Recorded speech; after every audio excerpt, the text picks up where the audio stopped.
Hi, my name is Ethan Lewis, and today I'll be going over Chapter 18, the Law of Administrative Agencies. At the beginning of this chapter, it describes the administrative law, and this is a statute or regulation that directly or indirectly affects an administrative agency. It consists of the procedural rule, which governs the internal process in administrative agency, and the substantive rule, which creates, defines, or regulates the legal rights of administrative agencies and the party they regulate. The chapter continues with the administrative agency, and this is created by a legislative branch to carry out specific duties. The types include independent administrative agencies and executive administrative agencies. Reasons for growth of administrative agencies is also discussed in the chapter, and this consists of flexibility, need for expertise, prevention of overcrowding in courts, and expeditious solutions. The creation for administrative agencies include enabling legislation, legislation power, executive power, and judicial power. Enabling legislation grants power to an administrative agency to rules, investigate violation of rules or statutes, and adjudicate disputes. Legislative power is to issue rules that have the force of law and are adhered to by individuals and businesses.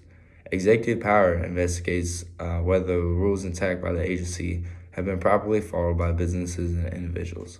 And lastly, the judicial power adjuncts cases through an administrative procedure. Next, the chapter describes the function of administrative agencies, and this consists of rulemaking. And this goes along with the Administrative Process Act, known as the APA. This establishes the standards and procedures that must be followed in rulemaking and adjunctive functions. Adjunctification of individual cases brought before administrative law judges by agency staffs consists of the administrative activities, which include informal advising, preparation of reports, and assurance of guidelines. Next, the chapter describes the rulemaking models in the APA, and this includes formal rulemaking, informal rulemaking, hybrid rulemaking, and exempted rulemaking. Steps in the informal rulemaking process include agency draft rules and consultation with interested parties. Proposed rules are published in the Federal Register. Interest parties can file written comments on the written draft. The final draft is published with a statement of purpose and cost-benefits analysis. And lastly, agencies receive feedback and decide if the final draft should be rewritten. If not, it becomes a law.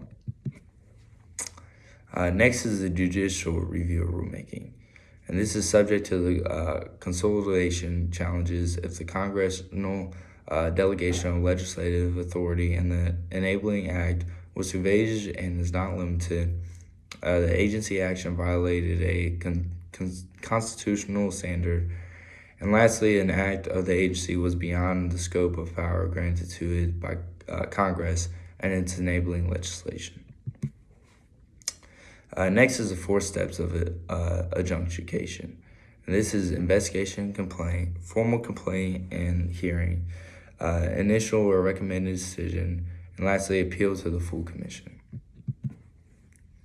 Investigation and complaint is obligation of agencies to investigate when a complaint is received from other government agencies.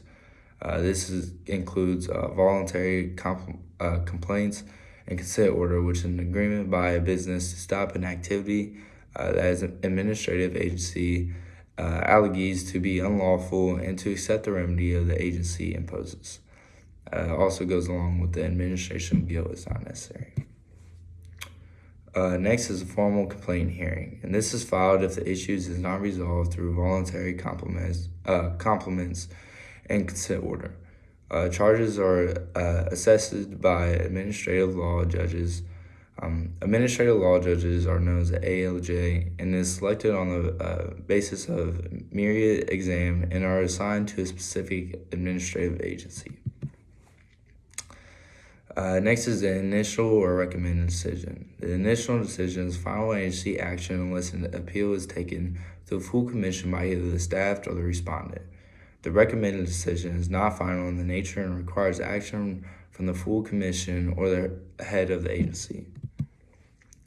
And lastly, the appeal to the full commission, which occurs in instances where the agency does not agree with decisions made by the ALJ and the preponderance of the evidence, which is legal standard whereby a bare majority of 51% of the evidence is sufficient to justify a ruling. And then next is the judicial review of adjudicative proceeding.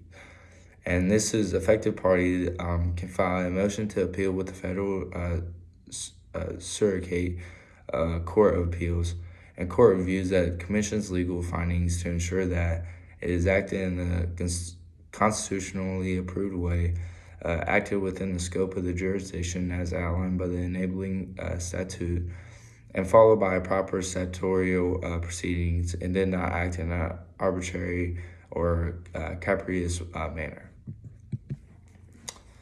And then next, the administrative activities of executive and independent agencies is also discussed in the chapter. This is advising businesses and individuals concerning what an agency considers legal or not legal, conducting studies of industries and markets, providing information to the general public, licensing businesses in areas like radio and television stations, and managing property.